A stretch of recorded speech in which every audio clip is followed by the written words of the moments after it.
नमस्कार प्यारे विद्यार्थियों। बच्चों, आज का जो सेशन है उसमें हम डिस्कस करेंगे सिंचाई इरिगेशन के बारे में। हम डिस्कस करेंगे पूरा इरिगेशन जो है पूरा शॉर्ट में हम डिस्कस करने वाले हैं, क्योंकि ये आपके सिलेबस का पार्ट तो नहीं है, बट ये नहीं कह सकते कि यहाँ से क्वेश्चन नहीं आता है। आप ड्रिप इरिगेशन और स्प्रिंकल इरिगेशन से क्वेश्चन आपको प्रीवियस ईयर पेपर में मिल जाएंगे। तो हम यहाँ पे एक पूरा जो है इरिगेशन का पूरा एक ब्रीफ जो है नॉलेज हम यहाँ पर करने वाले हैं आज। और जहाँ जहाँ से क्वेश्चन आते हैं वो सारी चीज़ें तो हम करेंगे ही सही, पर पूरा हम पढ़ेंगे, है ना, कोई भी चीज़ छोड़ेंगे नहीं। दूसरी चीज़ मैं आपको बता दूं बच्चा कि कुछ एक आध दो वीडियो कुछ ऐसे है ना अपने, उसमें कहीं कहीं लिखने में मिस्टेक हुई है। जैसे उल्टा मैंने लिख दिया था कहाँ पर, जो रिवोल्यूशन है, एग्रीकल्चर रिवोल्यूशन जो हमने पढ़ा था, क्रांतियाँ पढ़ी थी, वहाँ पर जो रजत क्रांति है वहाँ पर मैंने कपास लिख दिया था, जबकि रजत क्रांति मुर्गी और अंडा होगा। और रजत रेशा क्रांति में मैंने क्या लिख दिया था, मुर्गी और अंडा लिख दिया, जबकि वहाँ पर कपास होगा। मैंने वो कमेंट में पिन भी कर दिया है मैसेज। और मैं एक चीज़ आपको ये बता दूँ इसमें कि जैसे हमारा जैसे एक सब्जेक्ट पूरा कंप्लीट होता है ना, कंप्लीट होने के बाद मैं देखूंगा कहाँ कहाँ पर मिस्टेक्स हुई है अपने से, या बच्चों ने मुझे कमेंट्स किया है, शायद 2 या 3 जगह पर है, तो उसका मैं अलग से एक वीडियो आपको बना कर दूंगा कि भाई ये यहाँ पर चीज़ें सुधार लीजिए। वीडियो के अंदर, नोट्स के अंदर सही है, कोई दिक्कत नहीं, आप वीडियो भी पढ़िए और नोट्स भी देखिए। दोनों में आपको कुछ अलग दिखता है तो मुझे मैसेज कीजिए, मुझे कॉल कीजिए कि सर यहाँ पे दोनों में अलग अलग चीज़ें कौन सी सही है, मैं बता दूंगा। अदरवाइज मैं आपको यहाँ पर करेक्शन भी करवा दूंगा, ठीक है। चिंता नहीं करना, हर तरफ से अपन पूरा प्रयास करेंगे, किसी चीज़ को नहीं छोड़ेंगे। जहाँ कुछ मिस्टेक्स हुई है उनको भी सुधार हम करेंगे, ठीक है। तो चिंता नहीं करना है बच्चा, और कोर्स को लेके बिल्कुल चिंता मत करना, मेरी जवाबदारी है, ठीक है। पूरा कोर्स हम आराम से और अच्छे तरीके से 5 से 10 दिन पहले हम कंप्लीट करेंगे, तो उसकी चिंता नहीं करना। तो आज हमें पढ़ना है सिंचाई,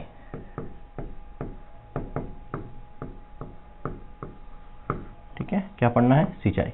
सबसे पहली चीज़ मुझे बताओ कि अगर हमारे पास क्या है, रेन वाटर है, ठीक है। मान लो ये मैं बना देता हूँ बादल, ठीक है, और यहाँ से हमें क्या मिल रहा है? पानी, ठीक है। ये पानी हमें मिल रहा है सॉइल के लिए, यहाँ से हमें पानी मिल रहा है हमारी क्रॉप्स के लिए। क्लियर है? ये हमारी क्या है? सॉइल है, ठीक। ये हमारी क्या है? सॉइल है। अब सॉइल पर हमें यहाँ पर पानी मिल रहा है, कौन सा? Natural water. तो क्या हम इसको इरिगेशन बोलेंगे? क्या हम इसको इरिगेशन बोलेंगे? ये क्या है? ये है रेनफॉल। क्या है ये? इसको हम रेनफॉल बोल सकते हैं, है ना। और मैं मेट्रोलॉजी पढ़ाऊंगा, वहाँ पे बताऊंगा रेनफॉल क्या होता है। प्रेसिपिटेशन भी मैंने बताया था कि पानी का किसी भी फॉर्म में ज़मीन पर आना, उसको हम प्रेसिपिटेशन बोलते हैं, चाहे वो लिक्विड फॉर्म में आए, चाहे सॉलिड फॉर्म में आए, या गैसियस फॉर्म में आए, ठीक है। लेकिन जब उसकी पार्टिकल साइज क्या हो, रेनफॉल मतलब मोर देन 5 से लेकर 6 mm साइज हो, मोर देन 5 से लेकर 6 mm साइज हो, तो उसको हम क्या बोल देते हैं? रेनफॉल बोल देते हैं। और अगर 0.5 से कम हो तो उसको ड्रीजल बोलते हैं, ठीक। तो ये रेनफॉल है। अगर मान लो पानी अगर आ रहा है ऊपर से और हमें सोइल को पानी मिल रहा है, मतलब हमने यहाँ पर क्रॉप लगाई हुई है, ठीक है। अगर हमने यहाँ पर क्रॉप लगाई हुई है, यहाँ पर हमारे पास प्लांट भी है, ठीक है। हमारी प्लांट को क्या है? यहाँ पर नेचुरली वाटर मिल रहा है। क्या है ये? Natural water. तो क्या हम इसको इरिगेशन बोलेंगे? ठीक है, ये नेचुरल वाटर है, तो क्या हम इसको इरिगेशन बोलेंगे? क्या रेनफॉल को हम इरिगेशन बोल सकते हैं कि बारिश हो रही है और हमारी क्रॉप को यहाँ पर पानी मिल रहा है बारिश के थ्रू, तो क्या हम उसको इरिगेशन बोलेंगे? नहीं। क्योंकि जो रेनफॉल हमें मिल रही है, रेनफॉल जो मिल रही है, जो बारिश के थ्रू जो पानी मिल रहा है ना, वो नेचुरल सोर्स है, ठीक है। नेचुरल सोर्स है, और नेचुरल सोर्स से यहाँ पर जो है प्लांट्स को जो है वाटर तो मिल रहा है, प्लांट की वाटर रिक्वायरमेंट भी पूरी हो रही है, बट इसको हम इरिगेशन नहीं बोले। इरिगेशन का मतलब होता है कि जब हम आर्टिफिशियल तरीके से, कृत्रिम रूप से पौधों को पानी देते हैं, ठीक है। क्या? कृत्रिम रूप से जब पौधों को पानी दिया जाता है तो उसको हम सिंचाई के देते हैं। कृत्रिम रूप से हम पौधों को पानी क्यों देते हैं? क्योंकि बारिश का मौसम 4 महीने का होता है, ठीक है। उसके बाद जब हम रबी की फसल लेते हैं तो पौधों को पानी की आवश्यकता होती है, फसल को पानी की ज़रूरत होती है। तो उस पानी की पूर्ति के लिए हम क्या करते हैं? आर्टिफिशियल तरीके से, चाहे वो ट्यूबवेल से करें, चाहे नहर से करें, है ना, या फिर हम क्या टैंक बनाकर करें, ठीक है, बारिश के पानी को स्टोर करके फिर हम आगे उसको यूज़ करें, तो उसको हम इरिगेशन कह देते हैं। क्यों करते हैं? क्योंकि हमें क्या चाहिए? क्रॉप का प्रोडक्शन। तो मैं क्या लिख सकता हूँ? Artificial application of water. क्या लिखेंगे? Artificial application of water, artificial application of water to soil for crop production, ठीक है। फसल उत्पादन के लिए मृदा में कृत्रिम रूप से पानी देना। ठीक है,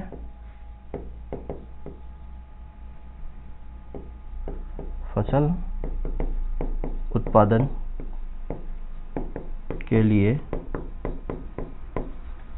मृदा में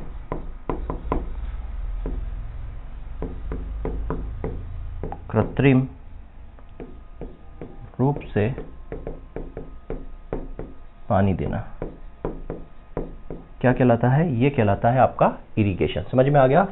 फसल लेना है हमें, फसल का उत्पादन लेना है, तो उस पर हमें मृदा में कृत्रिम रूप से पानी देना पड़ता है, उसी को हम क्या बोल देते हैं? इरिगेशन। और जो नेचुरल रूप से मिल रहा है तो उसको हम रेनफॉल बोलते हैं। क्लियर है? तो ये हो गया हमारा क्या?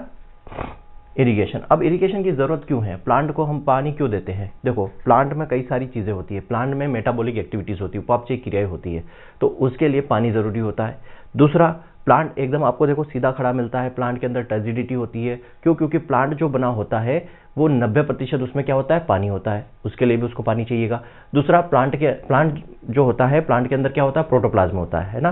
प्लांट के अंदर क्या होता है? प्रोटोप्लाज्म होता है। वो प्रोटोप्लाज्म जो है 90 से 95% पानी का बना हुआ होता है, इसलिए पानी की जरूरत होती है। तीसरी बात कि प्लांट जो है फोटोसिंथेसिस करता है ना, प्रकाश संश्लेषण करता है और अपना भोजन बनाता है। तो प्लांट क्या करता है? ट्रांसपिरेशन करता है, वाष्पोत्सर्जन करता है। और वाष्पोत्सर्जन में क्या होता है? पानी का लॉस होता है, पानी का नुकसान होता है। पानी जो प्लांट है, प्लांट की बॉडी से पानी उड़ता है, प्लांट की बॉडी से पानी का लॉस होता है। तो जब प्लांट की बॉडी से पानी का लॉस हो रहा है तो प्लांट को पानी चाहिएगा, तभी तो प्लांट का लॉस कर पाएगा, मतलब ट्रांसपिरेशन कर पाएगा, है ना। तो जब पानी दोगे तभी तो ट्रांसपिरेशन होगा, इसलिए इन सब चीज़ों के लिए पानी की जरूरत होती है। प्लांट की ग्रोथ के लिए, प्लांट की वृद्धि के लिए, पौधों के उत्पादन के लिए पानी की आवश्यकता होती है। ठीक है, तो ये सारी चीज़ें थी कि पानी क्यों चाहिए पौधे को।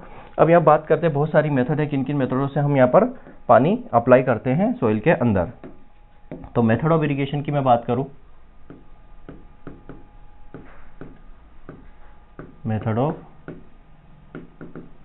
इरिगेशन, सिंचाई की विधियां।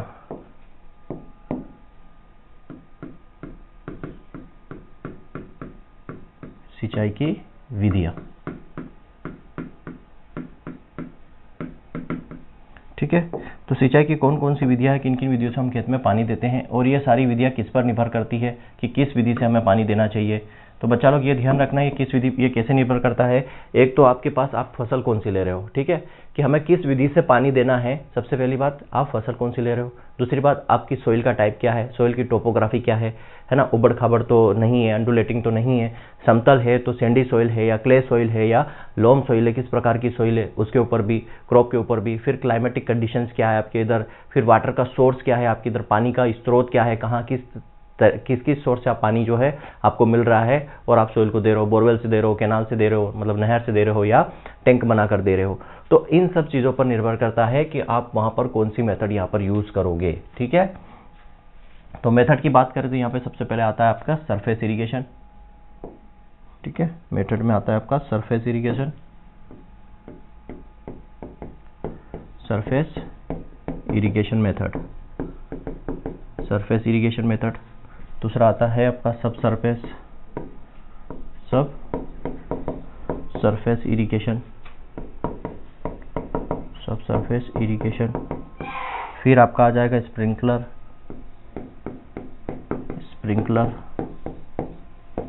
इरिगेशन, और फिर आता है आपका ड्रिप इरिगेशन। क्या आता है? Drip irrigation method. ठीक है, इतनी बात क्लियर हो गई। आपका आ गया सरफेस इरिगेशन, सब सरफेस इरिगेशन और स्प्रिंकलर, और आपका हो जाएगा ड्रिप इरिगेशन मेथड। 4 मेथड है, क्लियर है। अब इसमें हिंदी में इसको क्या बोलेंगे? सरफेस इरिगेशन को पृष्ठीय सिंचाई मेथड। ठीक है, पृष्ठीय सिंचाई। सबको बोलेंगे अधोपृष्ठीय सिंचाई मेथड। इसको बोलेंगे फव्वार मेथड, और इसको बोलेंगे बूंद बूंद विधि या टपका विधि, बूंद बूंद विधि या टपका विधि। ठीक है। इन दोनों को मिलाकर क्या बोला जाता है, इन दोनों को मिलाकर आपस में बोलते हैं pressurised irrigation, pressurised irrigation method. क्यों? क्योंकि यहाँ पर प्रेशर का यूज़ होता है ना, प्रेशर का यूज़ होता है। प्रेशर के थ्रू पानी फव्वार के रूप में आएगा, प्रेशर के रूप में ही क्या होगा, बूंद बूंद मेथड जाएगा। ठीक है, तो इसको प्रेशराइज्ड इरिगेशन भी बोलते हैं।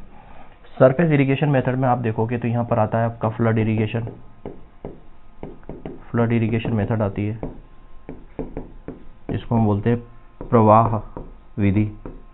ठीक है, दूसरा आ जाएगा आपका border, border irrigation method.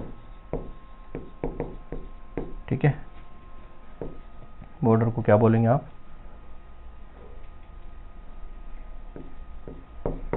Border लिख लो, बॉर्डर इरिगेशन मेथड।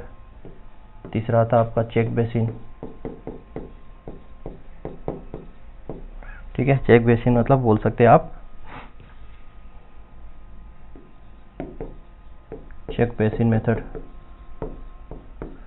ठीक है, फिर आता आपका furrow, furrow irrigation method. Furrow irrigation में भी आपका क्या बोलेंगे, कुंड बोलते हैं इसको हिंदी में, कुंड इरिगेशन मेथड। ठीक है, अब इसी के अंदर वो सर्ज इरिगेशन आता है, अल्टरनेट फरो आ जाता है, और इसकी फरो आ जाता है, आल फरो इरिगेशन मेथड आ जाएगा। इसी के अंदर आपका क्या आ जाएगा, कोरुगेशन आ जाएगा, जिसमें सेलो और स्मॉल फरो इरिगेटेड होता है। ठीक, तो ये मोस्टली 4 है। इसके अलावा जो आप सर्ज इरिगेशन भी आप देख सकते हो इसी के अंदर, तो फरो का ही टाइप है सर्ज इरिगेशन, आप इसको ऐसा बोल सकते हो, नहीं इसको अलग लिखो, सर्ज इरिगेशन।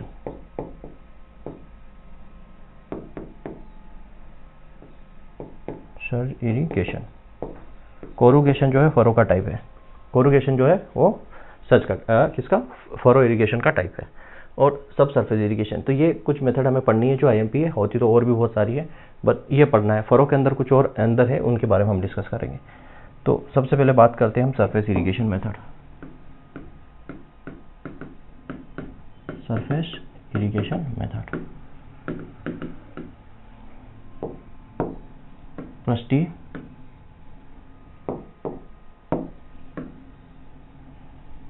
सिंचाई विधि। ठीक है, पृष्ठीय सिंचाई विधि हम डिस्कस कर रहे हैं। कौन सी, पृष्ठीय, पृष्ठीय सिंचाई विधि। पृष्ठीय सिंचाई विधि में क्या होता है, ये सर्वाधिक उपयोग वाली विधि है। ठीक है, अगर आप देखोगे भारत के अंदर सर्वाधिक उपयोग किस मेथड का किया जाता है, ठीक है, most common method in India, इसको हम क्या बोलेंगे, most common method in India, most common method in India. ठीक है, मोस्ट कॉमन मेथड, ये हम बोल सकते हैं सर्वाधिक जो है इसी का उपयोग किया जाता है। ठीक है, तो भारत के अंदर सर्वाधिक जो है सिंचाई की विधि यही है, ऐसा हम लिख सकते हैं क्या, भारत में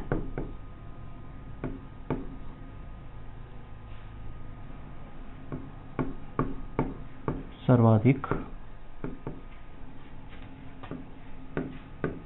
उपयोग विधि, भारत में सर्वाधिक उपयोग विधि, या भारत में सर्वाधिक यही इसी का इस्तेमाल किया जाता है, प्रचलित विधि है, भारत में सर्वाधिक प्रचलित विधि कर लो, मोस्ट कॉमन मतलब प्रचलित विधि,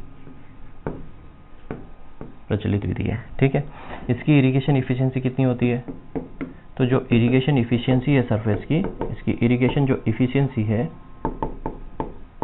इरिगेशन इफिशिएंसी सिंचाई दक्षता, सिंचाई दक्षता जो है इसकी वो लगभग है 50 से 60%, 50 to 60% इसकी इरिगेशन इफिशिएंसी होती है। देखो इरिगेशन इफिशिएंसी का मतलब समझना, मैं वही चीज़ लिखूंगा जो एग्जाम पॉइंट ऑफ व्यू से इंपॉर्टेंट है, फालतू चीज़ें हम यहाँ पर नहीं लिखेंगे।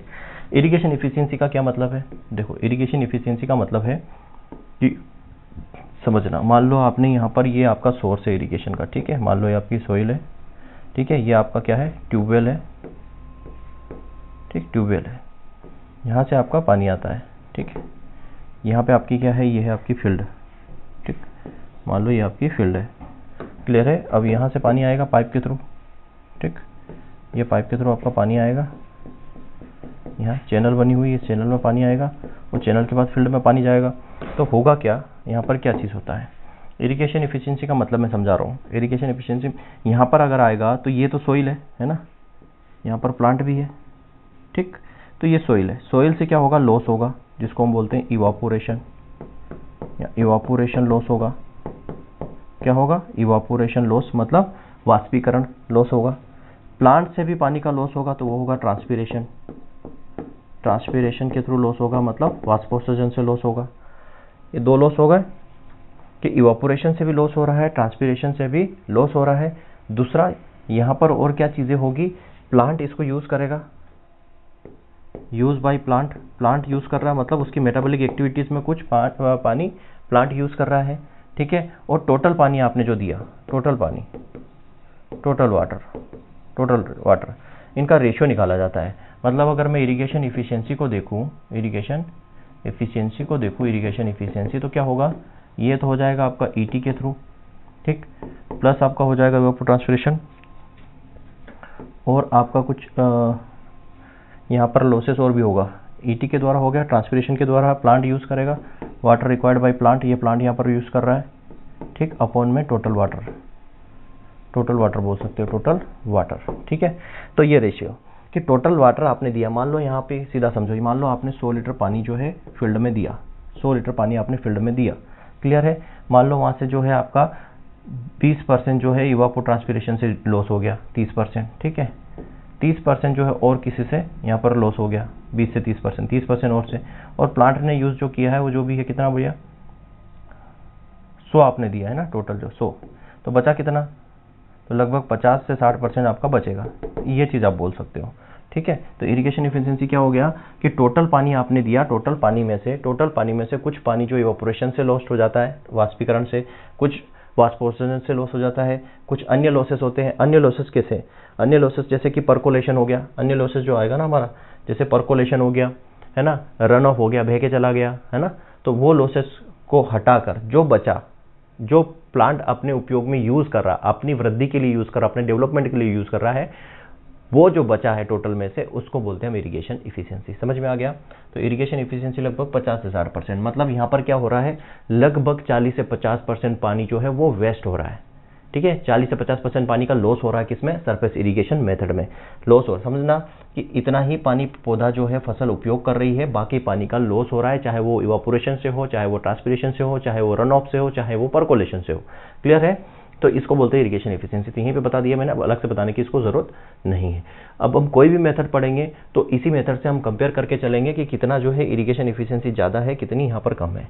स्लोप कितना रखते हैं इसके अंदर, ढलान, स्लोप इसमें कितना रखते हैं, स्लोप की बात करें ढलान की, तो ढलान जो है इसमें लगभग 2 से 3% रखा जाता है, 2 से 3% जो है ढलान स्लोप रखा जाता है, ताकि पानी इजीली जो है मूव कर सके अपर एंड से लोअर एंड पर, क्लियर है।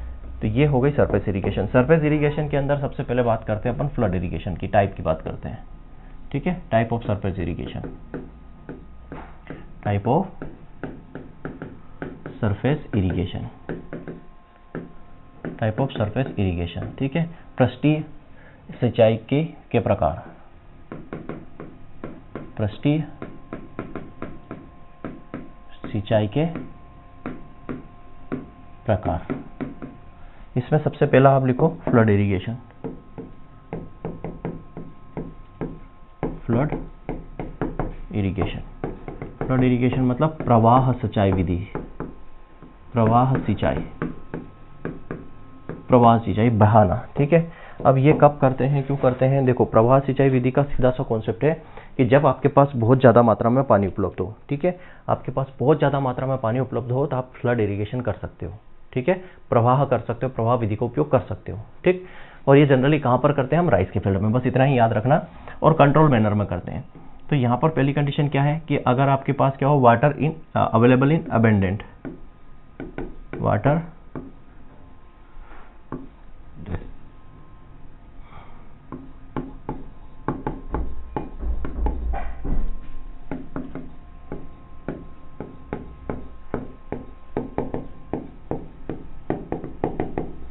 ठीक है, वाटर अगर आपके पास क्या अबंडेंट क्वांटिटी में हो, मतलब क्या हो, बहुत ज़्यादा मात्रा में हो, बहुत ज़्यादा पानी अगर अवेलेबल हो आपके पास, तब इसमें हम क्या करेंगे, फ्लड गिनती, मतलब आपके पास क्या हो,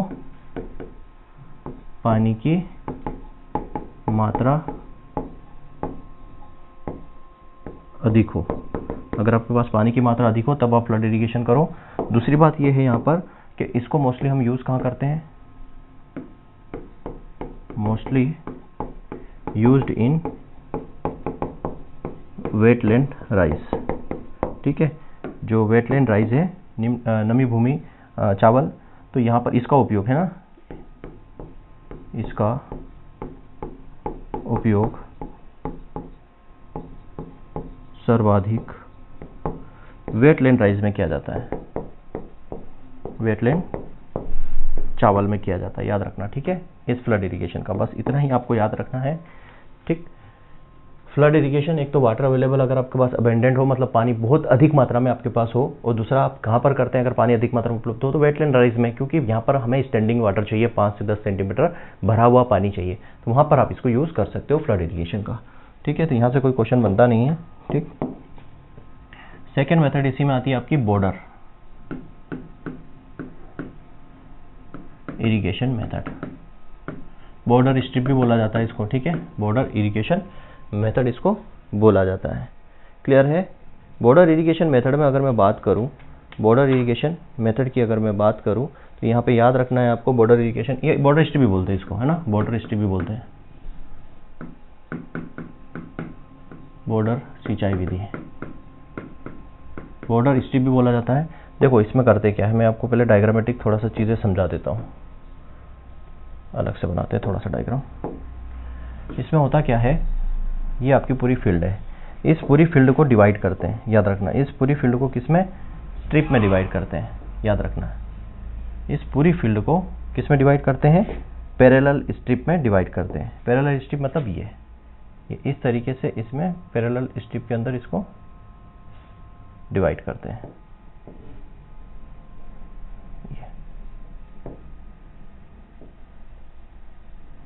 थोड़ा सा और पतला कर देते हैं, तो इस तरीके से पैरेलल स्ट्रिप में इसको डिवाइड किया जाता है। ये क्लियर है, इस तरीके से। तो ये बॉर्डर स्ट्रिप मेथड का एग्जांपल है, ये आप डायग्राम देख सकते हो। क्लियर है? मान लो ये वाटर सोर्स है आपका, पानी यहाँ से आएगा, है ना, ये पानी इधर से आता है यहाँ से, और पहले यहाँ इस वाले में जाएगा पानी। ठीक है, इस वाले में ये भर जाएगा पानी, इसको क्लोज करके फिर इसमें दे देते हैं, तो यहाँ पर इसमें पानी आता है। क्लियर है?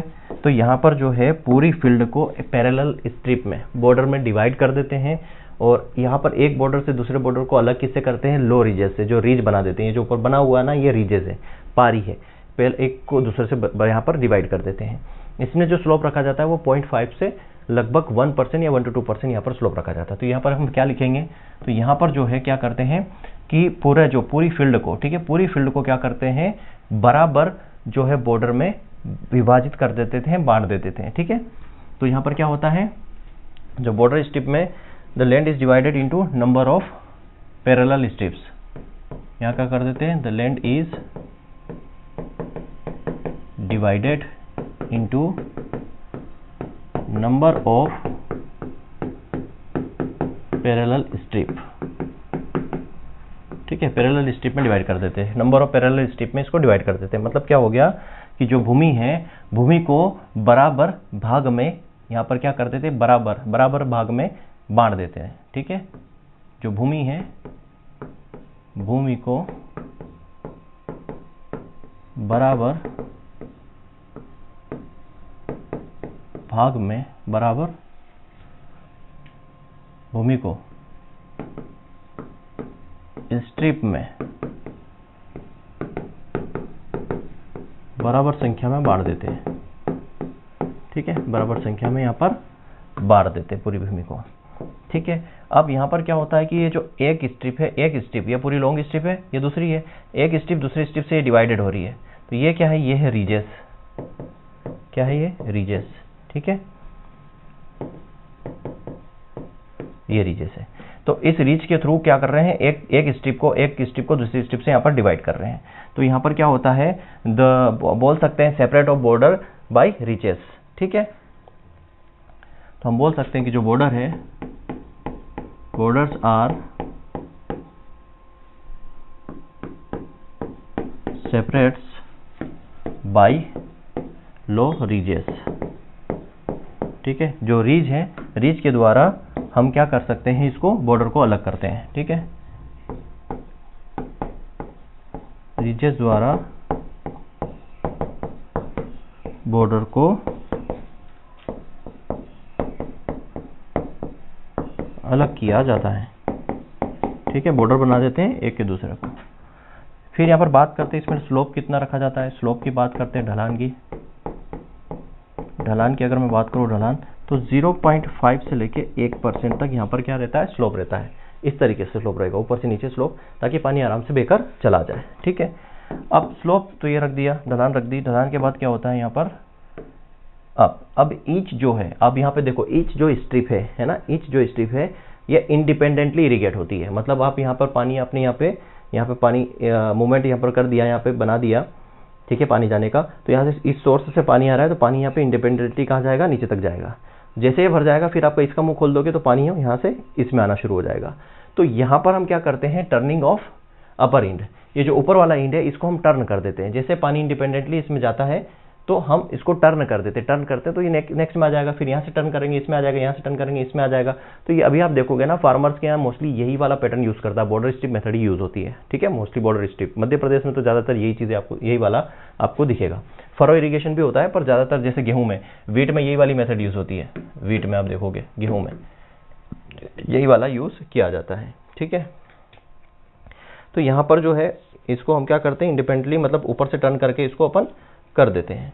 ठीक है, अब यहाँ पे ये चीज ध्यान रखना, ये जो है सैंडी सॉइल के not suitable in Sandy soil, not suitable in Sandy soil. रेतीली मृदा में ये उपयोगी नहीं है। किसमें, रेतीली मृदा में या बलुई मृदा में। रेतीली मृदा में उपयोगी नहीं है ये विधि। क्यों उपयोगी नहीं है, उपयोगी नहीं है रेतीली मृदा में, क्यों उपयोगी नहीं है। देखो, रेतीली मृदा जो होती है उसमें पार्टिकल साइज बड़े बड़े होते हैं। इस तरीके से मान लो मैंने सोइल बनाई तो इसमें पार्टिकल साइज बड़े बड़े होते हैं ये। अब बड़े बड़े पार्टिकल साइज होंगे तो पानी क्या होगा, आसानी से इन्फ्लेट होकर नीचे चला जाएगा। मान लो आपने पानी दिया यहाँ पे, ठीक है, सोइल के अंदर हम पानी देंगे, क्योंकि तो ये पानी क्या होगा, ये आसानी से इन्फ्लेट होकर नीचे चला जाएगा। लीच आउट होकर कहाँ चला जाएगा, इनमें से बड़े बड़े यहाँ पर माइक्रोपोर्स है। क्या है यहाँ पर, मैक्रोपोर है, स्थूल छिद्र है, यहाँ पर स्थूल छिद्र है। ठीक है, मैक्रोपोर स्थूल छिद्र है। तो जैसे आप इरिगेशन दोगे तो पानी नीचे चला जाएगा, लीचड़ों के नीचे चला जाएगा, तो पौधे को प्रॉपर पानी नहीं मिल पाता है। इस वजह से जो है सैंडी सॉइल के लिए सूटेबल नहीं होती है मेथड। ठीक है, ये सैंडी सॉइल के लिए सूटेबल नहीं है। और किस क्रॉप के लिए, क्रॉस ग्रोइंग क्रॉप के लिए बेस्ट होती है। जो क्लोज ग्रोइंग क्रॉप होती है, क्लोज ग्रोइंग क्रॉप्स उनके लिए बेस्ट होती है। पास बोई गई फसलों के लिए, पास पास बोई गई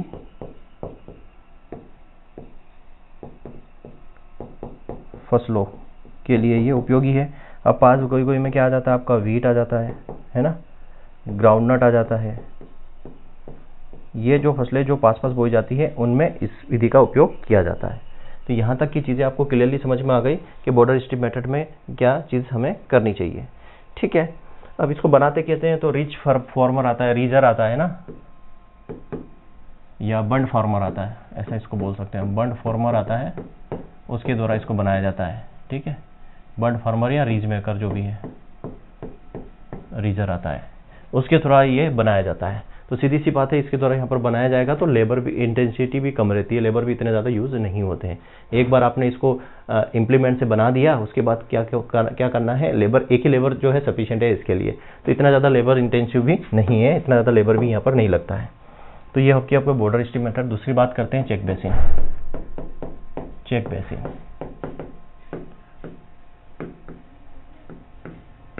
चेक बेसिन विधि। ठीक है, चेक बेसिन विधि में क्या करते हैं, देखो इसको भी मैं थोड़ा सा डायग्रामेटिक आपको बता देता हूँ। चेक बेसिन में क्या होता है, यहाँ पर जो है चेक्स बन जाते हैं छोटे छोटे। अब चेक्स के बारे में बताऊंगा क्या है चेक्स। ठीक है, इस तरीके के चेक्स होते हैं।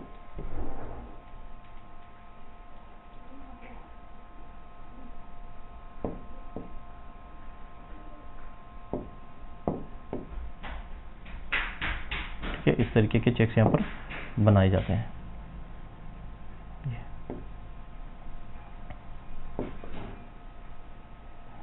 ठीक, इस तरीके के चेक्स यहाँ पर देखने को आपको मिल जाएंगे। ये अब ये चेक्स जो है, जैसे कि बच्चा लोग आप शर्ट पहनते हो, चेक्स वाला शर्ट पहनते हो, तो उसमें कैसे चेक्स होते हैं, इसी तरीके से चेक्स आपको मिलते हैं। इस तरीके के चेक्स आपके शर्ट में भी देखने को मिल जाते हैं, है ना। चेक्स वाला आप कभी मार्केट में खरीदने भी जाते हो तो बोलते हो हमें चेक्स वाला शर्ट दिखाओ यार। चेक्स मतलब कि इस तरीके चेक्स बने होते हैं अलग अलग कलर के। तो ये मेथड जो है ना, ये चेक्स मेथड इस तरीके से है। ये जो है यहाँ पर छोटे छोटे क्या बने हुए हैं, चेक्स बने हुए हैं। ये क्या है, छोटे छोटे चेक्स हैं, ठीक, चेक। अब यहाँ पे चेक क्यों बोला गया है, अब यहाँ पर क्या होता है, पहली चीज चेक मेथड जो है, ये चेक मोड, ये मोस्ट कॉमन सरफेस मेथड है, ठीक है। ये क्या है, ये मोस्ट कॉमन सरफेस मेथड है, मोस्ट कॉमन सरफेस मेथड है, ठीक है। सर्वाधिक प्रचलित पृष्ठीय मेथड, सर्वाधिक प्रचलित पृष्ठीय मेथड, पृष्ठीय विधि, ये सर्वाधिक प्रचलित पृष्ठीय विधि है। दूसरा, इसका उपयोग क्लोज ग्रोइंग क्रॉप में किया जाता है। किसमें, क्लोज ग्रोइंग, जो पास पास हो जाती है, क्लोज ग्रोइंग क्रॉप्स में इसका यूज किया जाता है। जैसे क्लोज ग्रोइंग क्रॉप में मतलब वही आ जाएगा, क्या आ जाएगा, व्हीट और ग्राउंडनट, ठीक है, व्हीट और ग्राउंडनट, पास पास बोई जाने वाली फसल, पास पास बोई जाने वाली फसलों में इसका यूज किया जाता है। इसमें जो है स्लोप कितना रखते हैं, इसमें स्लोप जो रखा जाता है वो लगभग अप टू 3%, अप टू 3% इसमें स्लोप रखा जाता है, अप टू 3% तक यहाँ पर स्लोप रखा जाता है। ये भी है, क्या है ये, not suitable for Sandy soil, not suitable for Sandy soil, ये सैंडी सॉइल के लिए सुटेबल नहीं है। सारी सॉइल में, मोस्ट ऑफ द सॉइल में सुटेबल है, बस रेतीली मृदा में, रेतीली मृदा में उपयोगी नहीं, ठीक है, रेतीली मृदा में इसका उपयोग नहीं किया जाता है, ठीक है। अब इसमें जो चेक्स बने होते हैं, इन चेक्स की साइज कितनी होती है, इन चेक्स की साइज होती है 10 से लेके 25 मीटर स्क्वायर, 10 से लेके 25 मीटर स्क्वायर। ये किस पे डिपेंड करता है, सोइल के ऊपर, सोइल की टोपोग्राफी के ऊपर, वाटर सोर्स के ऊपर ये निर्भर करता है। 10 से लेके 25 मीटर स्क्वायर का यहाँ पर आपको रखा जाता है। अब देखो इसका फायदा क्या है, इसके अंदर पानी भरा, एक तो ये क्या करता है, रेनफॉल कंजर्वेशन का काम भी करता है, रेनफॉल कंजर्वेशन, रेनफॉल कंजर्वेशन मतलब यहाँ पे जो है वर्षा संरक्षण, वर्षा वाटर, जो बारिश का पानी है वो यहाँ पर भरेगा। जैसे मान लो पानी गिरा, है ना, पानी गिरा तो क्या होगा, इन गड्ढों में भर जाएगा, इन चेक्स के अंदर भर जाएगा, ठीक है। अब इन चेक्स के अंदर पानी भर जाएगा तो क्या होगा, रेनफॉल कंजर्वेशन भी हो गया। दूसरा, ये पानी बहकर नहीं जाएगा, यहाँ पर भरा रहेगा, बहेगा नहीं, तो सोइल इरोजन भी नहीं होगा, ठीक है, सोइल इरोजन भी प्रिवेंट होगा। तो यहाँ पर ये भी बोल सकते हैं प्रिवेंट सोइल इरोजन, क्या करेगा ये, prevent soil erosion, soil erosion को भी क्या करेगा, ये मृदा क्षरण को भी रोकेगा, ठीक है। लिख सकते हो, क्या लिखोगे, मृदा क्षरण को भी रोकता है, मृदा क्षरण को रोकता है, मृदा क्षरण को भी क्या करेगा, ये रोकेगा, ठीक। तो ये कुछ चीजें हैं इसके अंदर याद रखना। अब इसमें ज्यादातर तो ये पूछा जाता है क्लोज ग्रोइंग क्रॉप में चेक बेसिन मेथड कितनी साइज रखते हैं, मोस्ट प्रचलित मेथड को हालांकि पूछा भी नहीं गया अभी तक, क्वेश्चन आया, क्वेश्चन आएगा आपको स्प्रिंकलर और ड्रिप से, पर आपके नॉलेज में होना चाहिए कि किस तरीके से होती है। अब इसके कुछ नुकसान है, क्या, एक तो पहला है कि आपको यहाँ पर क्या होगा, इंटरफेरेंस, इंटरफेरेंस इन कल्चरल मैनेजमेंट, कल्चरल मैनेजमेंट, ठीक है। कल्चरल मैनेजमेंट में यहाँ पर क्या होता है, इंटरफेरेंस, डिस्टर्बेंस होता है, हस्तक्षेप होता है, ठीक है। मतलब क्या हो गया कि जब आप कल्चरल मैनेजमेंट करोगे, है ना, अब यहाँ पर क्या करोगे, मान लो आपको कोई उपकरण या इम्प्लीमेंट चलाना है ना, या फिर आपको क्या निंदाई गुड़ाई करना है, तो यहाँ पर क्या है कि डिस्टर्बेंस होगा। क्यों डिस्टर्बेंस होगा, कई सारी बॉर्डर्स बनी हुई है, ट्रैक्टर को चलाने में दिक्कत आएगी, कई सारी बॉर्डर्स है, ये सारी क्या है, ये बॉर्डर्स है, यहाँ से पानी आएगा, ये है ना, ये सारी बॉर्डर्स बनी हुई है ये, तो ये ट्रैक्टर को चलाने में दिक्कत आएगी या इम्प्लीमेंट को चलाने में दिक्कत आएगी, आपको निंदाई गुड़ाई करने में दिक्कत आएगी, है ना। तो यहाँ पर जो कल्चरल ऑपरेशन है या फिर अंत फसल क्रिया में, अंत फसल क्रिया में बाधा, ठीक है, अंत फसल क्रिया में बाधा उत्पन्न होती है, ठीक। फिर यहाँ पर क्या हो रहा है, यहाँ पर land wastage, wastage of land, wastage of land, मतलब यहाँ पर क्या हो रही है, भूमि की बर्बादी बोल सकते हो। कैसे कि यहाँ पर देखो, ये इतना ही चेक्स बना, यहीं पे फसल लगाओगे, ये वाला जो बॉर्डर है, ये यहाँ पर ये बॉर्डर बनाया, फिर ये बॉर्डर बनाया, ये बॉर्डर बनाया, यहाँ पे तो फसल होगी नहीं, तो ये जो है क्या होगा यहाँ पर भूमि की बहुत ज़्यादा क्या होगी, यहाँ पर नुकसान होगा, भूमि बहुत ज़्यादा बर्बाद होगी, ठीक है। लैंड एरिया ज़्यादा ऑक्यूपाई हो जाएगा किसमें, बॉर्डर में और इनमें चैनल्स में, तो ये एक नुकसान है इसके अंदर। तो ये all about the check basin. तो चेक बेसिन आप समझ गए होंगे, मोस्ट कॉमन मेथड है, ठीक है। ज़्यादातर एरिया इसमें रीचेस और उसमें चला जाता है, क्लियर है। तो इतनी बात समझ गया मैं, चेक बेसिन कैसा दिखता है, इस तरीके से दिखता है ये चेक बेसिन मेथड, और मोस्ट प्रचलित मेथड है ये। क्लोज ग्रोइंग क्रॉप में यूज़ करते हैं, स्लोप 3% रखते हैं, सैंडी सॉइल के लिए सूटेबल नहीं है, रेनफॉल कंजर्वेशन करता है, सॉइल इरोजन से बचाता है, यहाँ पे कल्चरल डिस्टर्बेंस होता है और भूमि ज़्यादा बर्बाद होती है। साइज़ कितनी रखते हैं, 10 से 25 मीटर स्क्वायर इसकी साइज़ रखी जाती है, ठीक है बच्चा लोग। ठीक, इतना इंपॉर्टेंट ये यहाँ से क्वेश्चन नहीं बनते हैं, पर फिर भी हम सब कुछ यहाँ पर पढ़ते हुए चल रहे हैं। इसी का एक टाइप है रिंग बेसिन, रिंग बेसिन, ठीक है, जिसको हम थाला विधि बोलते हैं। क्या बोलते हैं, थाला विधि। अब थाला विधि में क्या होता है, ये आपका बन गया थाला, ठीक है, ये थाला। अब इसमें क्या रहता है, पानी, इसमें रहेगा आपका क्या, प्लांट, ये आपका यहाँ पर प्लांट हो गया, ठीक। अब इस थाला बनाकर हम क्या देते हैं, यहाँ देते हैं पानी बीच में, ठीक है। इस थाले में बीच में क्या देते हैं, यहाँ पर ये पानी, ये अंदर पानी दिया जाता है, इसको बोलते हैं रिंग बेसिन मेथड। मोस्टली कहाँ पर यूज होता है, हॉर्टिकल्चर क्रॉप में, हॉर्टिकल्चर क्रॉप्स में यूज होता है, बागवानी में, ठीक है, बागवानी फसलों में, बागवानी फसलों में इसका इस्तेमाल किया जाता है, चाहे पेड़ हो या सब्जियां हो, है ना। मोस्टली तो ऑर्चर्ड में यूज़ करते हैं पेड़ों के लिए, ठीक ठीक। तो हॉर्टिकल्चर में कौन सा रिंग बेसिन मेथड यहाँ पर इस्तेमाल किया जाता है, सब्जियों में नहीं, सब्जियों में तो आप फैरो मेथड यूज़ कर सकते हैं, क्लियर है। इतनी बात आपको समझ में आ गई। अब नेक्स्ट हम बात करेंगे यहाँ पर फरो मेथड की। तीसरी जो है हमारी क्या है, furrow, furrow irrigation method, furrow irrigation, कुंड विधि,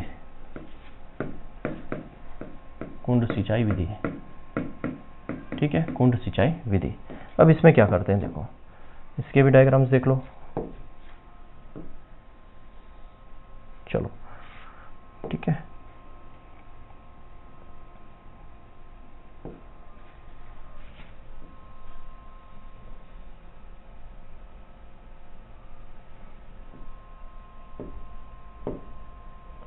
इस तरीके से यहाँ पर कुंड मिलेंगे इसमें,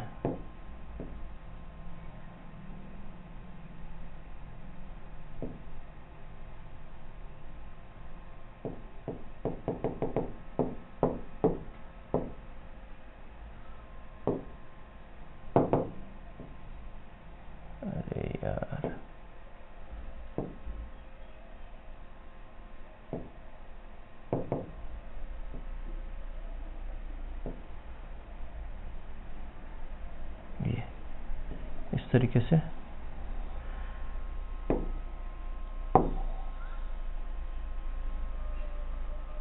चलो ऐसे बना देते हैं।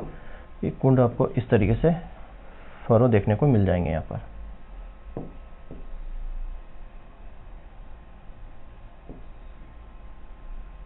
ठीक है। ये फरो मेथड हो गई,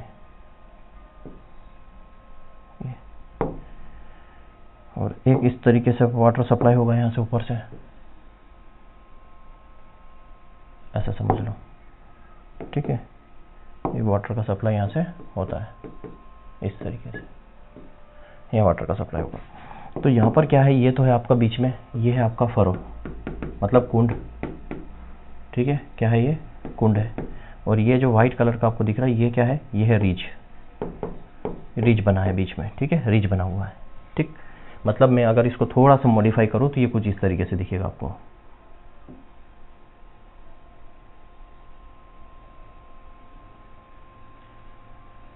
ठीक है। ये इस तरीके से बना हुआ होता है, ठीक, फरो मेथड। और यहाँ पर ये इतना पानी इसमें भरा रहता है, कितना पानी ये भी बताऊंगा, इतना पानी वाटर जो है सप्लाई यहाँ पर होता है इसमें, ये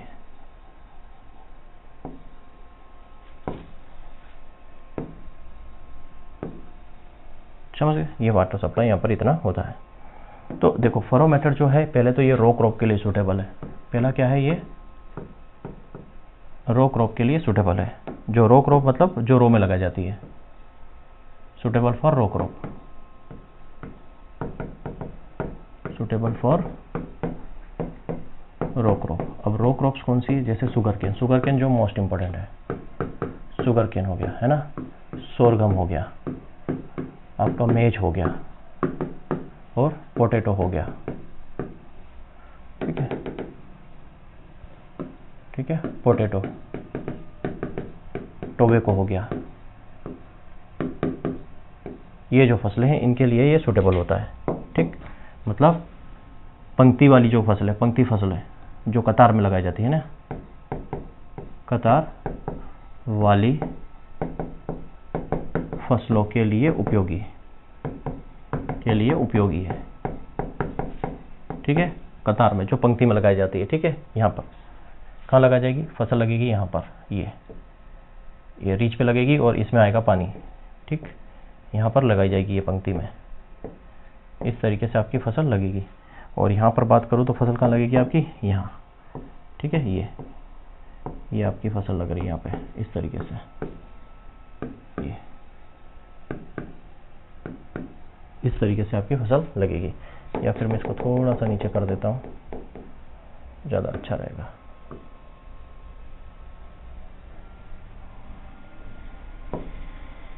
ठीक है, तो यहाँ पर जो आपकी फसल कहाँ लगेगी, इस तरीके से आपका प्लांट यहाँ रीच पे लगता है और वहाँ पर पानी, ये आपकी फसल। तो ये रो क्रॉप्स, ठीक है, इस तरीके से आपको देखने को मिलेगी।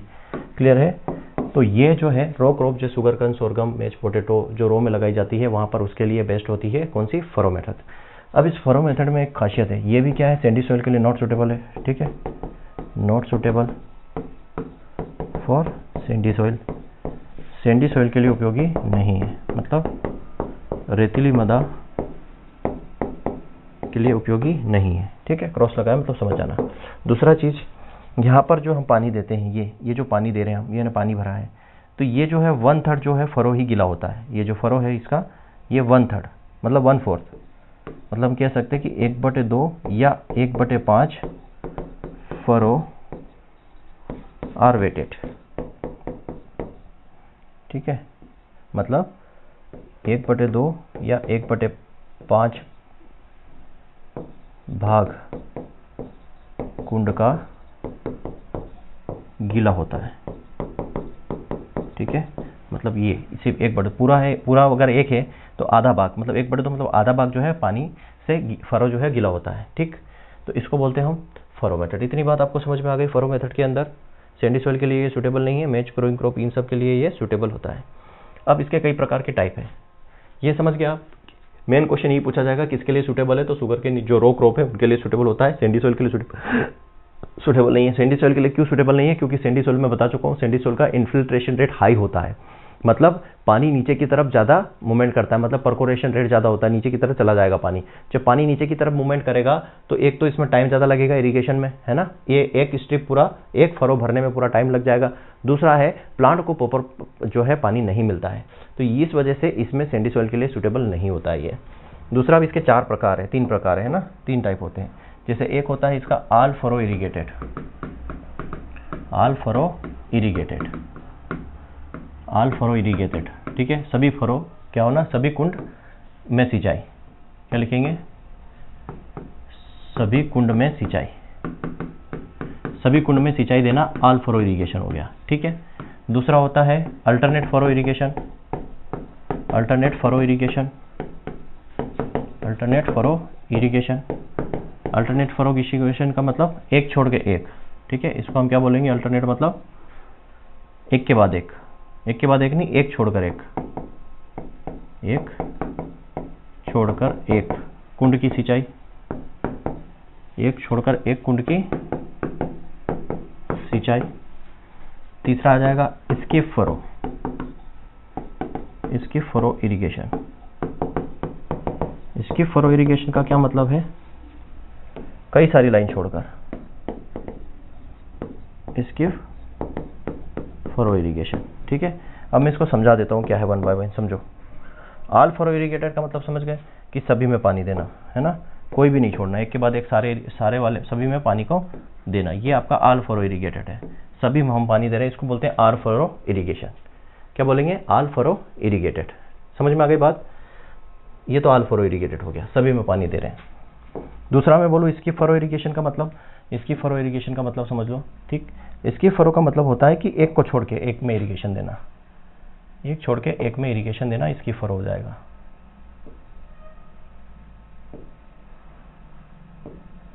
देखो इसकी फरो में क्या होगा, काफ़ी अच्छी विधि है। अब जैसे मान लो यहाँ पर ये वाले में आपने क्या दिया, पानी दिया, तो फिर इस वालों को छोड़कर फिर इसमें पानी देना है, इसको छोड़कर फिर इसमें पानी देना है। ऐसा हम क्यों करते हैं, देखो ऐसा क्यों करते हैं, मान लो हमारे प्लांट्स तो यहाँ पर लगे हुए हैं, ठीक है, ये प्लांट्स हमारे यहाँ पर है, ये ठीक है, ये रिजेस पे हमारे प्लांट्स है। इसको देने का फ़ायदा क्या है, इसके फरो इरिगेशन का यही फ़ायदा है। अब अगली बार जब इरिगेशन दोगे ना, तो जिसमें पानी दिया है अभी उसमें नहीं देंगे। ऑड इवन वाला क्वेश्चन यहाँ पर यूज़ होता है, ठीक है। अभी आपने किस में दिया, 1 में, 3 में और 5 में। अगली बार जब इरिगेशन करोगे नेक्स्ट टाइम, तो किस में दोगे, 2 में, 4 में और 6 में। 2 और 4 में, 6 में दोगे नेक्स्ट बार जब इरिगेशन दोगे। पहली बार आपने इरिगेशन दिया तो 1, 3, 5 में दिया, एक को छोड़कर। अगली बार जब इरिगेशन दोगे नेक्स्ट टाइम, तो 2, 4, 6 में दोगे। मतलब जैसे दिल्ली के अंदर ऑड इवन वाला सिस्टम चला था ना, कि एक दिन ऑड नंबर वाली कार चलेगी, एक दिन इवन नंबर वाली कार चलेगी। उसी तरीके से आप एक दिन ऑड नंबर वाली रो को इरिगेटेड करोगे, एक दिन इवन नंबर वाली रो को इरिगेटेड करोगे। तो यहाँ पर एक को छोड़कर एक कर रहे हो, तो इसको क्या बोलते हैं, alternate furrow irrigation, alternate furrow irrigation बोलते हैं। इसको दूसरी तरीके से और थोड़ा सा समझाता हूँ मैं, है ना। ये इस तरीके का कॉन्सेप्ट है।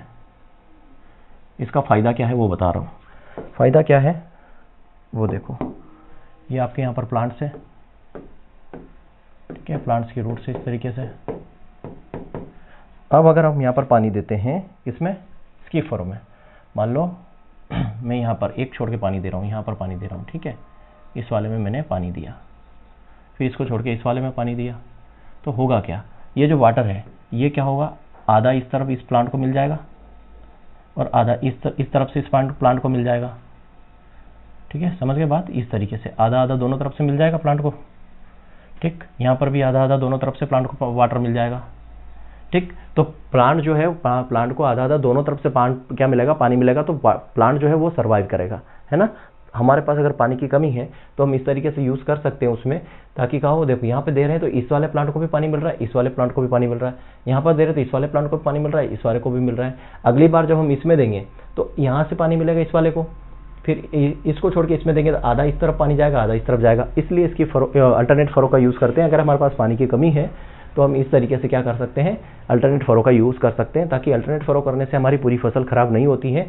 हम एक फरो छोड़कर एक पानी देते हैं तो पानी दोनों तरफ के प्लांट्स को अवेलेबल हो जाता है। ये इसकी फरो वाली कहानी हो गई। तो इस बात करते हैं हम आपको, सॉरी अल्टरनेट फरो वाली। अब इसकी फरो वाली बात करते हैं। इसकी फरो में क्या होता है, देखो इसकी फरो में समझो, इसकी फरो में क्या होता है।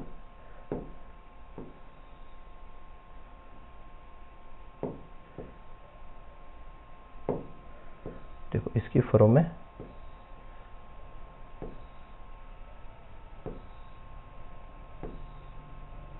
ये, इसकी फरो में क्या करते हैं बच्चा, इसकी फरो के अंदर पूरी की पूरी कुछ लाइनें, कुछ पूरी कुछ हो। इसकी फरो जैसे मान लो आपके पास पानी था शुरू में, है ना, आपके पास पानी शुरू में था, आपने लगा ली फसल, ठीक, आपके पास पानी अवेलेबल था शुरू में, आपने लगा ली गन्ने की फसल।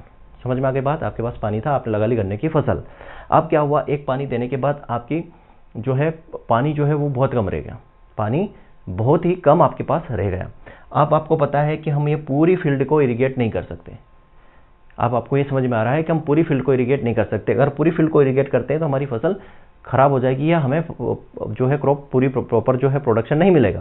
तो इस कंडीशन में क्या करते हैं कि वो क्या करता है, जैसे मान लो इतनी फरो, कितनी, ये एक फरो जो है 1 2 3, ठीक है, 3 फरो को पूरी की पूरी फरो को क्या कर देगा, छोड़ देगा, स्किप कर देगा, इसको छोड़ो, ठीक। और इरिगेशन किस में देगा, सिर्फ इन वाले में इरिगेशन कर देगा, ठीक है, इन वाले में इरिगेशन वो करेगा, ठीक है, ताकि इतनी फसल उसको अच्छे से मिल जाए, पूरी फसल खराब ना हो। तो इसको इसकी फरो वाला कॉन्सेप्ट बोलते हैं, ठीक है। समझ में आ गया बात कि फरोज में जो है आल फरो इरिगेटेड, इसकी फरो इरिगेटेड और अल्टरनेट फरो इरिगेशन का क्या मतलब है, ठीक है। अब मैं बात करता हूँ सर्ज इरिगेशन की।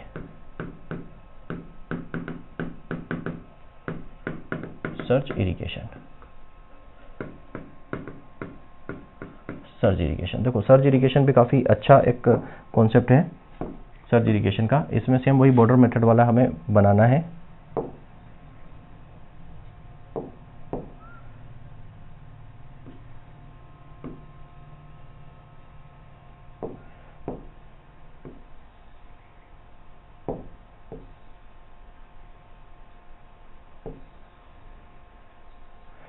है, ये बॉर्डर वाला कॉन्सेप्ट यहाँ पर काम करेगा। चलिए, अब इसमें होता क्या है सर्ज इरिगेशन में, इसको बोलते हैं ऑन ऑफ मेथड। इसको क्या बोलते हैं, on off method. On off method इसको बोला जाता है, बंद चालू विधि। दूसरा, इसमें जो एफिशिएंसी होती है, इरिगेशन एफिशिएंसी वो होती है 85 to 90%। ठीक है, ये पूछा जाता है, ये इंपॉर्टेंट है। 85 to 90% इसमें इरिगेशन होती है, एफिशिएंसी होती है। अब ऑन ऑफ मेथड का मतलब क्या है, जैसे मान लो ये आपके पास वाटर सोर्स है, ठीक है, ये वाटर सोर्स है, यहाँ से आ रहा है पानी, यहाँ से आ रहा है पानी, क्लियर है, यहाँ से आ रहा है आपके पास पानी, ये पानी आ रहा है, ठीक है। ये पानी कहाँ दिया आपने, इस वाले में, इस वाले में आपने क्या किया, पानी दिया। ये जब इस वाले में आप पानी दोगे तो क्या होगा, यहाँ तक पानी देने के बाद, मान लो आपने इतना पानी, आपको पता है कि यहाँ ये पानी की जो स्लोप है यहाँ पर, यहाँ तक आपने पानी दिया, ठीक है। यहाँ पर पानी देने के बाद आप क्या करोगे, इसको ऑफ कर दोगे। इसको मान लो आपने यहाँ पे क्या कर दिया, ऑफ कर दिया। यहाँ तक पानी देने के बाद आपने इसको कर दिया ऑफ, ठीक। अब होगा क्या, ऑफ करने के बाद अब ये पानी जो है ऑटोमेटिकली क्या होगा, बहकर यहाँ तक आ जाएगा। ये बहकर यहाँ तक आ जाएगा, यहाँ तक आ जाएगा, नीचे तक पानी आ जाएगा। इसको बोलते हैं ऑन ऑफ। आपने ऑन किया मोटर को, मतलब आपने जो वाटर सोर्स से चालू किया तो पानी बहकर यहाँ तक आ गया, फिर इसको ऑफ कर दिया, बंद कर दिया इसको, ठीक है, इस वाले को बंद कर दिया। अब बंद कर दोगे तो पानी जो है ये यहाँ तक भरा हुआ है, तो ये बहते बहते बहते बहते बहते ये पूरी स्ट्रिप में पानी आ जाएगा। इसको बोलते हैं ऑन ऑफ इरिगेशन। अब यहाँ पे क्या हो रहा है कि आपने यहाँ पर इतना पानी जो आप वेस्ट कर रहे थे, अगर पूरा पर ऑन रखते तो पानी यहाँ तक आता, तो पानी वेस्ट होता। आपने इसको ऑफ कर दिया तो यहाँ से जो पानी, इतना पानी जो भरा हुआ था इस बॉर्डर के अंदर, वो पानी बहते बहते बहते बहते कहाँ तक आ गया, पूरी स्ट्रिप में इरिगेशन हो गया। इसलिए इसकी एफिशिएंसी जो 85-90% होती है। इसी तरीके से यहाँ पर भी, यहाँ से यहाँ तक आपने पानी दिया और ऑफ, यहाँ से आप तक ऑन किया और इसके बाद यहाँ पर ऑफ कर दिया, तो ये पानी बहते बहते बहते यहाँ तक आ जाएगा। इसको बोलते हैं ऑन ऑफ मेथड। अगर नहीं समझ में आता है ना, तो आप जो यूट्यूब पे जाना और डालना सर्ज इरिगेशन इन एनिमेशन, सर्ज इरिगेशन आप एनिमेशन डालोगे या तो आपको क्या मिलेगा, वहाँ पर एक पूरा बता देंगे कि किस तरीके से सर्ज इरिगेशन काम करता है, ठीक है। या फिर मैं ट्राई करता हूँ, आपको भी दिखाता हूँ पूरा कैसे काम करता है ये। देखो बच्चा लोग, सर्ज इरिगेशन में आपको बता रहा हूँ यहाँ पर है ना, एनिमेशन के थ्रू। जैसे देखो यहाँ पर ये पूरा वीडियो देखना, आपको समझ में आ जाएगा सर्ज इरिगेशन क्या है। ये पानी गया, ठीक है, ये ऑन है अभी, ठीक है, ये ऑन वाली कंडीशन है, ऑन वाली कंडीशन है। ये ऑफ कर दिया है, देखो यहाँ पे ये ऑफ कर दिया है। अब पानी ऑटोमेटिक जो है धीरे धीरे धीरे धीरे फिर आएगा, फिर ऑन कर दिया है। ये आप देखो, इसको बोलते हैं सर्ज इरिगेशन, ठीक। ये इतना पानी आगे बढ़कर आ जाएगा, इसको बोलते हैं सर्ज इरिगेशन। अब वापस ये ऑफ कर दिया, यहाँ तक आ गया पानी, फिर ऑन कर दिया है। ऑन करने के बाद ये बंद कर दिया, देखो इतना पानी आया बह के और फिर आके चला जाएगा, ठीक है। इस तरीके से इरिगेशन यहाँ पर होता है, ऑन ऑफ से। ये ऑन कर दिया, बंद कर दिया। ये आपको पट्टी दिखाई दे रही होगी आती हुई पानी की, है ना। ये अभी ऑफ है और ये ऑन कर दिया, ये पानी आ रहा है यहाँ पर, देखो ऑन करके ऑफ कर दिया, देखो ये पानी आ रहा है, इतना पानी आके ये आगे आ जाएगा। तो ये ऑन ऑफ मेथड है। इस तरीके से इसमें ऑन ऑफ मेथड यूज़ करते हैं। क्लियर है, समझ में आपको आ गया होगा। चलिए मैं इसको बंद कर देता हूँ, ठीक है। तो कैसे यहाँ पर काम करता है ये ऑन ऑफ मेथड, मैंने आपको बता दिया।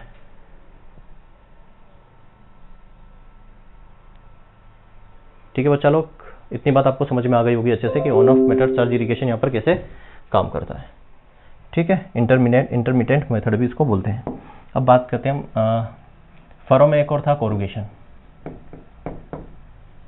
मेथड।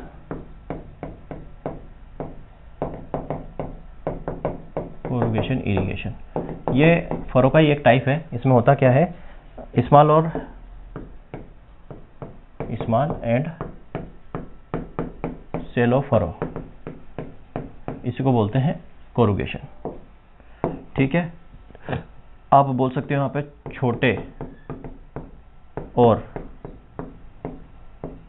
उथले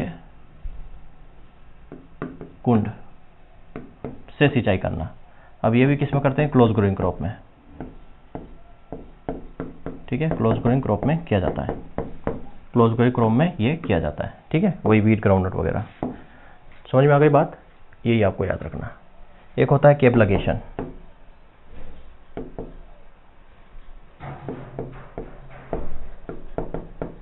कैप लगेशन का मतलब होता है ऑटोमेटिक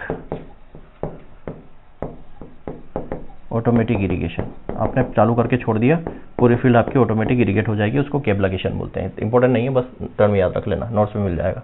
अब हम बात करते हैं आपकी स्प्रिंकलर फॉर्मवार विधि, ठीक है, फॉर्मवार विधि, स्प्रिंकलर मेथड मोस्ट इंपॉर्टेंट है, क्वेश्चन यहीं से बनते हैं ज़्यादातर, है ना, स्प्रिंकलर और ड्रिप इरिगेशन से। तो स्प्रिंकलर और ड्रिप इरिगेशन की अगर मैं बात करूँ आपको, तो यहाँ पर आपको सारी चीज़ें, इनको अपन कहाँ समझते हैं, इनको अपन रखते हैं किसके अंदर, प्रेशराइज्ड या मॉडर्न इरिगेशन सिस्टम के अंदर हम रखते हैं। याद रखना, प्रेशराइज्ड या मॉडर्न इरिगेशन सिस्टम के अंदर इसको रखते हैं। इसके पहले एक चीज़ और समझ लो, सब सरफेस थोड़ा सा समझ लो। सब सरफेस इरिगेशन मतलब अधोपृष्ठीय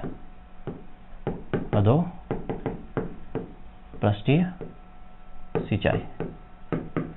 अधोपृष्ठीय सिंचाई में होता क्या है, देखो, अधोपृष्ठीय सिंचाई पहली बात तो कहाँ होती है, इंडिया में देखो तो केरला के अंदर। कहाँ होगी,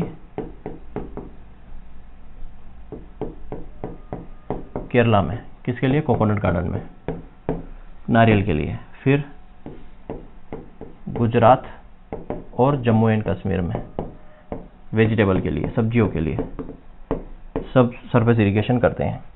सब सरफेस इरिगेशन में होता क्या है, जैसे मान लो ये आपकी सोइल है, सोइल के नीचे लगभग 30 से 75 सेंटीमीटर, 30 से लेके 75 सेंटीमीटर तक गहराई में क्या करते हैं, पाइप्स लगाते हैं, ठीक है। इस तरीके से यहाँ पर आपके पाइप्स लगेंगे, ये पाइपलाइंस यहाँ पर लगा देते हैं ये, और हर 30 मीटर के आसपास, 15 से 30 मीटर पर यहाँ पर क्या रखते हैं, होल रखते हैं, 15 से 30 मीटर पर होल रखते हैं ये।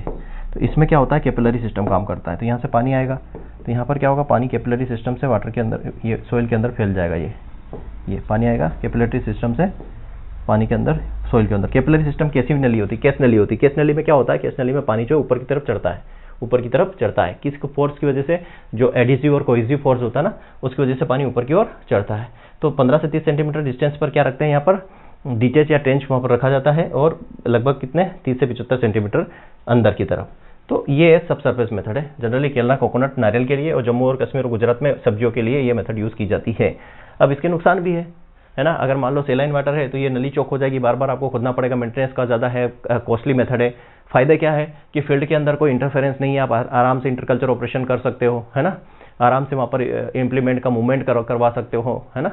तो ये कुछ फ़ायदे हैं इसके, बाकी इतना ज़्यादा इंपॉर्टेंट नहीं है। अब हम बात करते हैं स्प्रिंकलर की। स्प्रिंकलर, ठीक है, फव्वार विधि। फव्वार विधि, पहली चीज़, फव्वार विधि यूज़ कहाँ होती है, तो स्लोपी लैंड में, ठीक है। कहाँ पर, स्लोपी लैंड या अंडुलेटिंग,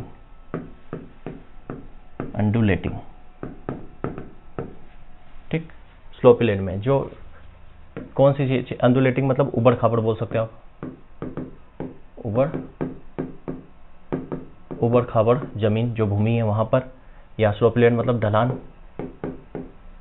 ढलान वाली भूमि में इसका इस्तेमाल किया जाता है, ठीक है। किसका, स्प्रिंकलर का। स्प्रिंकलर में दूसरी चीज़ क्या है, यहाँ पर आपको मिलेगी कि कितना % वाटर बचाता है। तो यहाँ पर जो वाटर सेविंग होती है, पानी की बचत, किससे, सरफेस मेथड की तुलना में जो पानी की बचत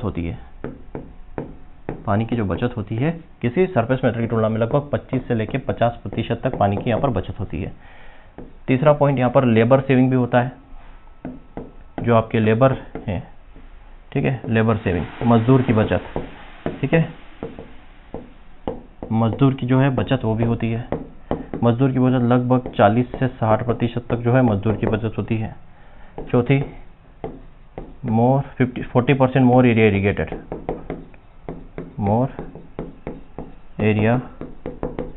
irrigated, as compare to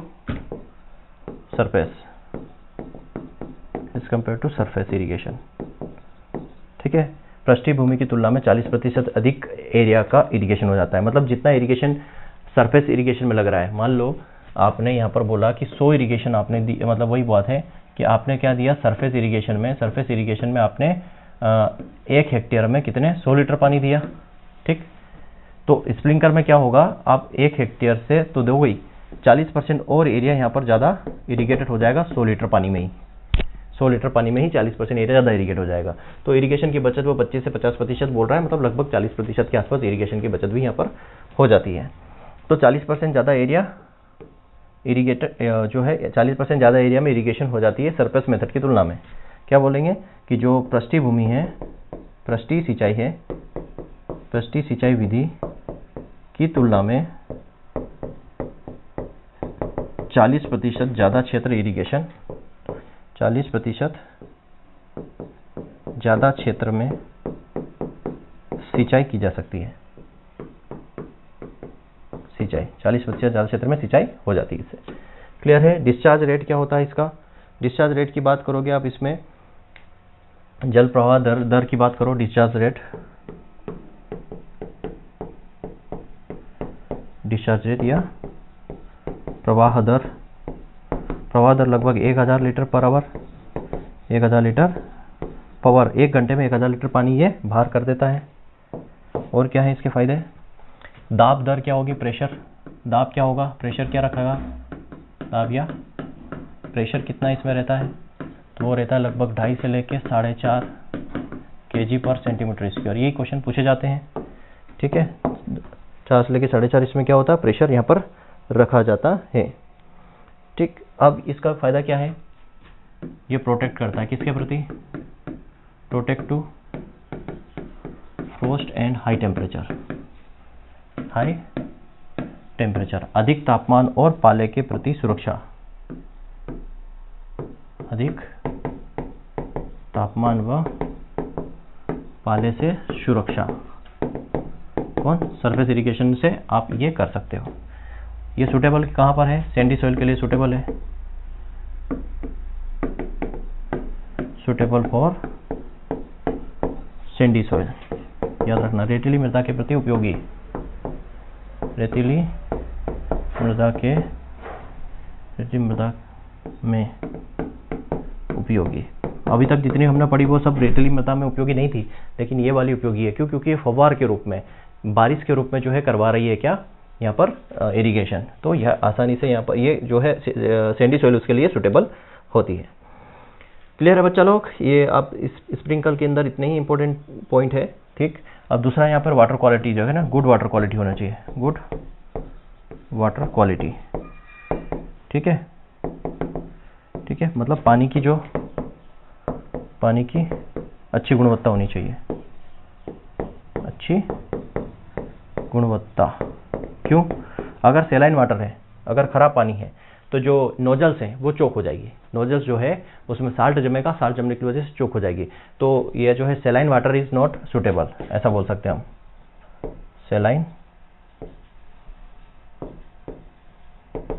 saline water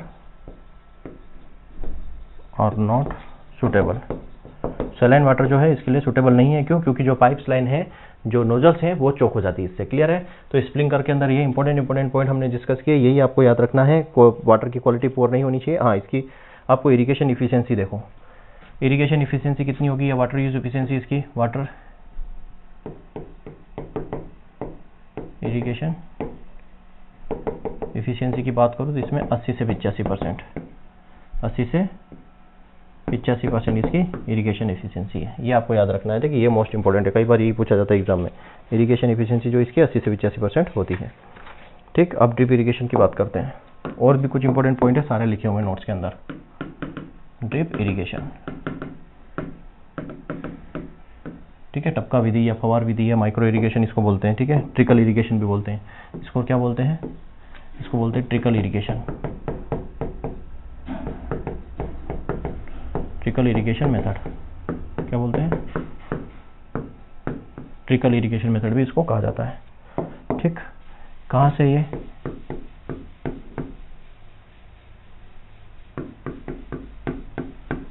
ठीक, इजराइल से डेवलप की गई है, इजराइल। ठीक है, कहाँ की मेथड है, इजराइल की मेथड है, इजराइल से डेवलप किया गया है इसको।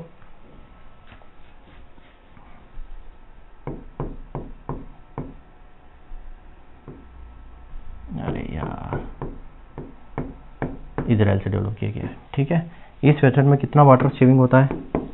अगर मैं वाटर सेविंग की बात करूं, वाटर सेविंग की, पानी की बचत की बात करूं, तो लगभग इसमें 50 से लेके 70% जो है पानी की बचत होती है as compare to surface method से, सरफेस मेथड की तुलना में।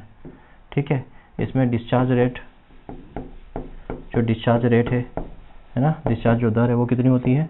वो होती है 1.5 से लेके 2.5 kg/cm²। ठीक है, ये पूछा जाएगा। और सॉरी, ये तो प्रेशर बता दिया मैंने। डिस्चार्ज रेट है इसमें 1 से लेके 8 लीटर पर आवर। ठीक है, लीटर पर आवर, 1 घंटे में लगभग 8 लीटर तक पानी डिस्चार्ज हो जाता है। प्रेशर की बात करें, दबाव की, प्रेशर जो इसमें 1.5 से लेके 2.5 kg/cm², ये इतना प्रेशर इसमें यूज होता है।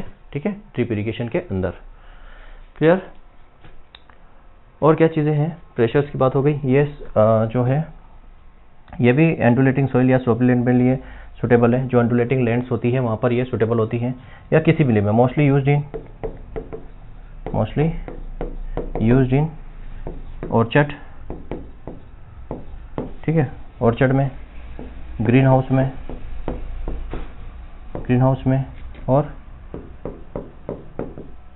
वेजिटेबल क्रॉप्स में इसका यूज़ किया जाता है मोस्टली। ठीक है, और बात करें तो ये suitable for salt affected area and water scarcity area। इसका हिंदी लिखना। सुटेबल मतलब कि ये जो साल्ट अफेक्टेड, जो लवणता रोधी है ना, लवणता प्रभावित क्षेत्र है, लवणता प्रभावित क्षेत्र और पानी की कमी वाला जो क्षेत्र है वहाँ पर ये सुटेबल है। क्यों सुटेबल है? क्योंकि ये रूट जोन में, रो जोन में पानी देता है। ठीक है, water applied in root zone, water applied in root zone. ये कहाँ देता है? जड़ क्षेत्र में, जड़ क्षेत्र में पानी सप्लाई करता है या अवेलेबल कराता है। ठीक है, जड़ क्षेत्र में पानी देता है। ठीक, सैलिनिटी को कंट्रोल करता है, सैलिनिटी को कंट्रोल करता है, मतलब लवणता को नियंत्रित, लवणता को नियंत्रित करने का मतलब है क्योंकि आप रूट जोन में ही दोगे। अगर साल्ट अफेक्टेड एरिया है तो आप रूट जोन में ही दोगे, रूट जोन में दोगे तो वो जो एरिया है, जो साल्ट अफेक्टेड वाला एरिया, वो अफेक्ट नहीं करेगा। सिर्फ रूट जोन में, मतलब प्लांट को जहाँ पानी चाहिए वहीं आप दोगे, तो सैलिनिटी कंट्रोल भी यहाँ पर हो जाएगा। दूसरा, वीट कंट्रोल।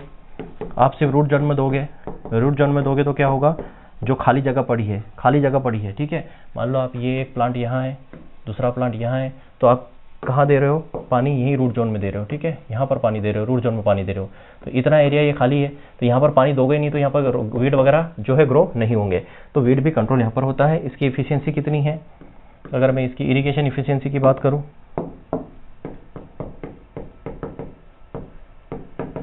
इरिगेशन